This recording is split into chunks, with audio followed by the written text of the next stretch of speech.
Hi, I'm Marcus Jackman. I'm the pastor at Copper Hills Church in Harriman, Utah. You can find out more about our church at copperhills.church. And just a request, if these devotions are an encouragement and a blessing to you, please hit like and subscribe so we know how well we're serving our community. And it'll also let you know when we move to a live stream of one of our worship services on Sundays. Thanks for tuning into these. Now, as a pastor of a church without a physical building, I am somewhat unexpectedly in this stage of my life. I'm a work from home dad. And I've got some responsibilities when the kids come home. If it's a day that Susan is working at her job, where she loves and blesses and encourages other people, which is great. But I've got some responsibilities. When the kids come home, they're done with school, or if it's on Fridays, well, currently during COVID, they don't have in-person school. It can be a little lax. It can be dad rules. There can be extra dishes around and blankets and food trash that hasn't been put away or dishes that haven't been unloaded from the dishwasher. But round about, let's say if Susan's coming home at 3 o'clock, round about 2 o'clock, I generally speaking stir myself up a little bit. I'd say, okay, everybody, TV off, phones down, books down, come in from outside, whatever you're doing, stop.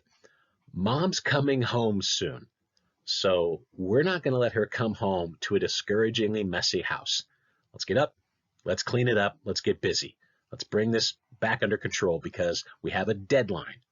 Mom's coming home.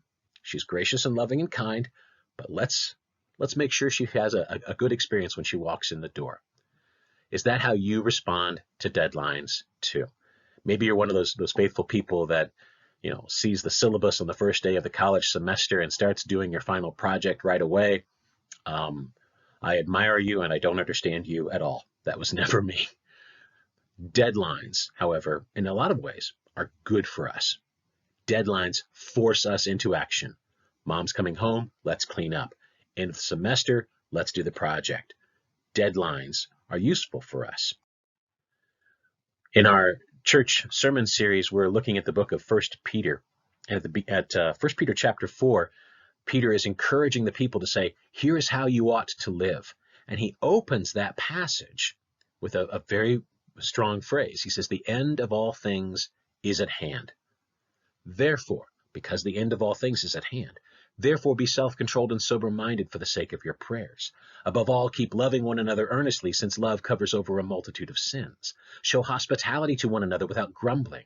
As each has received a gift, use it to serve one another as good stewards of God's varied grace. Whoever speaks, as one who speaks oracles of God. Whoever serves, as one who serves by the strength God supplies, in order that in everything God may be glorified through Jesus Christ.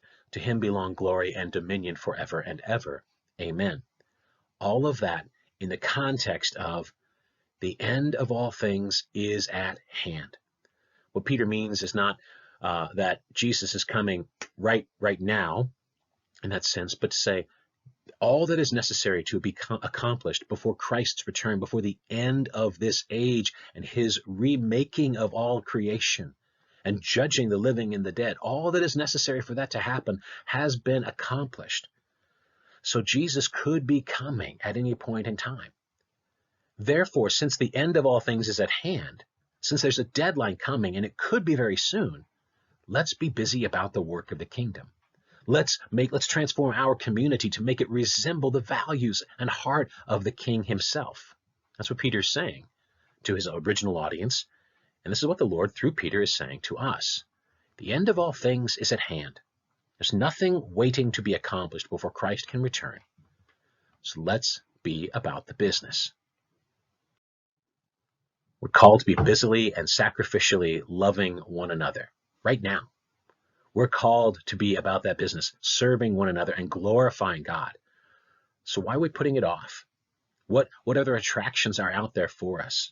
Why have we delayed, and what have we delayed doing? A positive obedience. Let's look at the fact that the end of all things is at hand. Mom's coming home soon. Let's be busy so that we enjoy her return a little more and she enjoys it too. Let's be busy about the kingdom work, knowing that Christ could come anytime. How would you exercise your spiritual gifts today if you truly believed that Jesus were coming back in an hour? What would you do differently today? If you knew he were coming immediately, how would you prepare? How would you be busily at work? Let's be busily at work now, because the end of all things is at hand.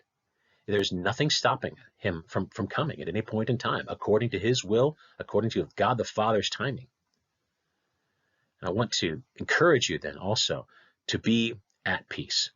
When we look up at our spiritual gifts and what we're supposed to be doing, I've got a much longer list of things that I've failed at, or I'm incapable of, or I've delayed. And there's a lot of guilt that could be available for you and for me there. There's a lot of shame that could be available. I don't want that for you. If that's what you're hearing from me, I'm sorry. That's not what I'm trying to accomplish. It's not what I want for you. By grace, Jesus has made you clean. By grace, he will find you justified, trusting in his life, death, and resurrection on your behalf. But he also calls us to be at work. We have nothing to fear in this work. We have no failure to fear in this work, which is maybe my biggest struggle. I don't know what yours is. But we have nothing stopping us. No shame and no competing allegiances that should or could stop us from glorifying God and how we live out a transformed life as a community of believers out into our community at large. Bless you today. Hope that is an encouragement to you. Again, not a guilt trip. That's not where I want to take you today. Bless you.